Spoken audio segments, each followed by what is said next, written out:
Hey everyone, welcome to RelationTip Tuesday. Today I'm going to teach you what your recent blood boiling fight was all about. I know, I'm psychic. And what you can do instead to prevent them in the future.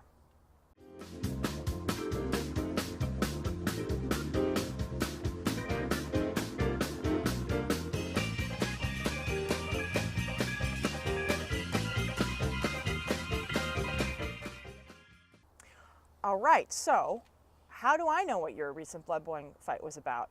Because it wasn't about what you thought you were fighting about. It wasn't about the money, it wasn't about the socks, it wasn't about the laundry, it wasn't about the dishes, it wasn't about the kids, and it wasn't about your mother-in-law, okay? What your recent blood boiling fight was about with your partner, if it was indeed a blood boiling fight, was the question, are you there for me? Now, I didn't make this up. This comes from Sue Johnson's brilliant work at Emotionally Focused Therapy. You can read more about it in her phenomenal book, Hold Me Tight, 7 Conversations for a Lifetime of Love. In this book, she breaks it down, okay? When you have one of those blood boiling fights and you feel like you cannot reach your partner, you're fighting about whether or not your partner is there for you, whether or not you feel like a priority, whether or not you feel understood, whether or not you feel important, like you matter, like they care about you, like they see you, like they hear you, like they understand you.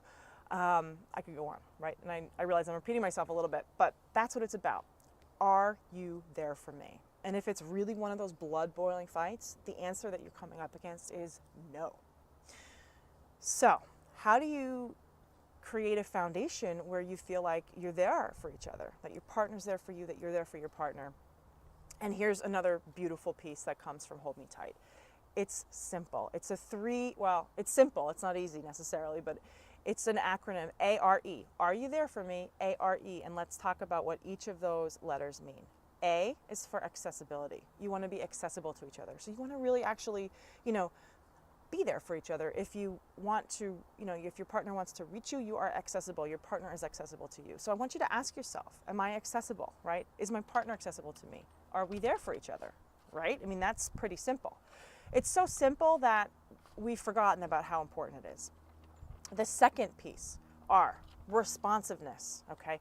You need to respond to each other. If your partner comes to you with a problem or an issue or question, you need to give them the time of day and let them know they matter by giving them a response. I know, so revolutionary, right? But it's simple and very true, and it's something that we all fail to do from time to time. We take each other for granted. We don't treat them with respect, and we need to, okay? That's R. The last one, E, emotional engagement. This is so important. Relationships, a beautiful quote from Sue herself is that relationships are the music and the dance of emotions are the music and the dance of relationships. So you need to be emotionally engaged. You need to care about each other. You need to ask, how are you? How was your day?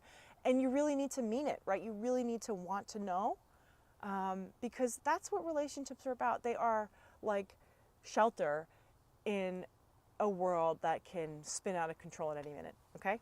So, A-R-E, are you there for me? Accessible, responsive, emotionally engaged. When you have the next blood boiling fight, right? Hopefully you won't now that you know this and you guys can work on this and talk about this together. I encourage you to show this video to your partner and say, hey, let's be more accessible, responsive, and emotionally engaged together. You really matter to me. I really care about you. That's the part of the conversation that people forget to tell each other that causes all kinds of problems. And not only tell, but show, okay? So that's what I got for you today. Strengthen your relationship with A-R-E. It can be so simple. Let your partner know you're thinking of them. Send them this video. Say, hey, you know what? Let's work on this together. Once you got that down, the rest is gravy, okay? Thanks for watching, and I will talk to you guys next time.